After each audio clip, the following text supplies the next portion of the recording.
તો આ વચ્ચે એક મહત્વપૂર્ણ સમાચાર મળી રહ્યા છે। ભાવનગર લઠ્ઠાકાંડમાં વધ્યો છે મૃત્યુઆંક। અત્યાર સુધી કુલ 8 લોકોના થયા મોત।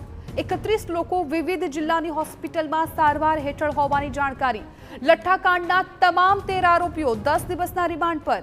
લઠ્ઠાકાંડ બાદ પોલીસ પર પણ વરસી ગાજ। ભરતનગર અને વર્તેજ પોલીસ સ્ટેશનમાં કાર્યવાહી કરવામાં આવી છે। બેદરકારી દાખવનારા પોલીસ કર્મીઓ સામે સસ્પેન્શનના પગલાં। રાજ્ય પોલીસ વડાએ જિલ્લા એલસીબી પીઆઈને કર્યા છે સસ્પેન્ડ। વર્તેજ પોલીસ સ્ટેશને પીઆઈને પણ સસ્પેન્ડ કરવામાં આવ્યા। વર્તેજ પોલીસ સ્ટેશનના ડી સ્ટાફના 3 કર્મચારીને પણ કરાયા છે સસ્પેન્ડ। તો બીટ જમાદાર અને નીલમબાગમાં મહિલા જમાદાર સસ્પેન્ડ।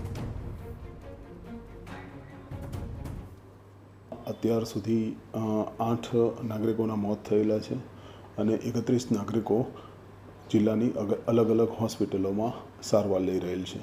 એક વ્યક્તિ હાલમાં સુરતની એક ખાનગી હોસ્પિટલમાં સારવાર લઈ રહેલ છે। આ સંદર્ભમાં ભાવનગર જિલ્લાના એસપી તરફથી વર્તેજ પોલીસ સ્ટેશનના ડી સ્ટાફના 3 કર્મચારીઓને સસ્પેન્ડ કરવામાં આવેલા છે।